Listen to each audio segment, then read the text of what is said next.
vamos a concluir en el presente video con el estudio de los elementos que componen el clima.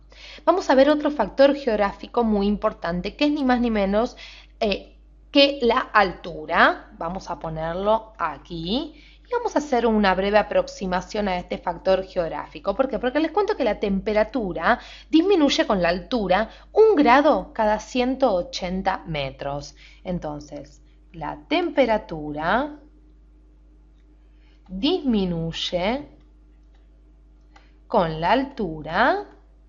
Vamos a agregarlo bien para que ustedes puedan tomar nota. 1 grado, como decíamos, cada 180 metros. Pero les cuento aún más, que las capas bajas de la atmósfera absorben más calor que las altas debido a que tienen mayor densidad porque aumentan su contenido tanto en vapor de agua como en partículas sólidas. Y a esto se suma el calor irradiado por la superficie terrestre. Por lo tanto, a mayor altura, la atmósfera posee menor cantidad de partículas sólidas y de gases que retengan calor, y el calor irradiado por la superficie terrestre es cada vez menor a medida que aumenta la altura, ¿sí? Por esto, en las cimas de las montañas de más de 5.000 metros de altura se localizan, por ejemplo, los glaciares. Ahora bien, veamos esta imagen que nosotros estamos señalando en pantalla y vayamos marcando los diferentes pisos térmicos. Es decir, vamos a mostrar cómo disminuye la temperatura con la altura. Por ejemplo, en una zona de 4.000 metros hablamos de menos 6 grados centígrados. Por ejemplo, en una zona de 2.000 metros de altura hablamos de entre 12 grados a 17 grados centígrados. Una zona fría, sin embargo, cuando hablamos de 0 metros, hablamos de una zona cálida, es decir, 24 grados centígrados aproximadamente. Muy bien, hemos visto este factor geográfico tan importante que es la altura, pero pasemos a ver otro factor geográfico que es la disposición del relieve, que lo vamos a ver en esta imagen. Entonces decíamos que vamos a hablar de la disposición del relieve. ¿Qué vamos a decir de la disposición del relieve? Les pido que presten atención en la siguiente imagen. ¿Por qué? Porque la disposición del relieve también influye en la distribución de la temperatura, ya que un cordón montañoso, ¿sí?, como estamos marcando aquí, paralelo a la costa, ¿sí?, impide que la influencia moderadora del mar ingrese en el continente, favoreciendo entonces a las grandes amplitudes térmicas. En cambio, una llanura permitirá el ingreso en el continente de la influencia oceánica, disminuyendo así las amplitudes térmicas. A ver, fijémonos en la imagen para que ustedes puedan ver esto un poquito mejor y de forma más clara. Como vemos en la imagen, vemos como de un lado de la montaña llueve, ¿sí?, y del otro lado no llueve y hay una zona de desierto. Si esto se debe a la altura de la montaña, como estamos viendo aquí, que no deja pasar la humedad. Y esta es la causa entonces del aumento de la amplitud térmica por disposición del relieve.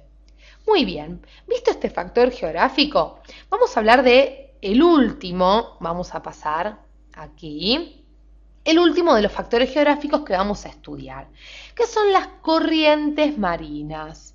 Vamos a ponerlo aquí. Corrientes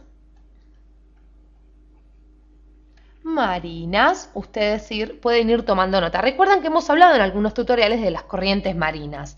Bueno, vamos a recordar que son grandes masas de agua dentro de los océanos. Grandes masas de agua, como decíamos, dentro de los océanos.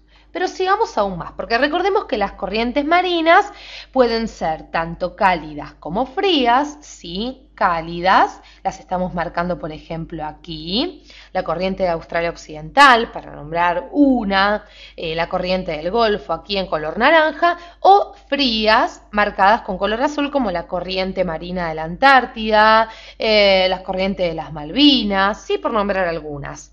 Entonces decíamos que pueden ser cálidas o frías y además modifican las temperaturas de las zonas que atraviesan. Por ejemplo, vamos a ir aquí, nos vamos a la corriente cálida del Golfo que llega desde el Mar Caribe, aquí. Vamos a marcarlo en color rojo, esta corriente cálida del Golfo. Les cuento que esta corriente cálida del Golfo, que llega desde el Mar Caribe, como decíamos, permite que las costas de Noruega no se congelen luego en invierno. Así que pueden ver cómo las corrientes marinas también son fundamentales como factores geográficos. Para finalizar, vamos a ir al siguiente mapa, porque estamos viendo los mapas de isotermas. Estamos viendo entonces mapa de isotermas, como podemos ver aquí en pantalla, que son el instrumento para representar la distribución de la temperatura a lo largo de una determinada región. Entonces, vamos a poner, permiten representar la distribución de la temperatura, ¿sí? A lo largo, como decíamos, de una determinada región del planeta. Las isotermas son líneas imaginarias, ¿sí? Como estamos viendo en color negro que atraviesan el mapa y que unen puntos de igual temperatura media, las cuales son irregulares, ya que la distribución de las temperaturas no son homogéneas. Por ejemplo, en este mapa de isotermas que estamos viendo, vemos como cada línea representa una temperatura promedio. Por ejemplo, estamos 25 grados centígrados, 20 grados centígrados, es decir, el espacio entre dos líneas de isotermas dan los grados que hay entre los valores de esas dos.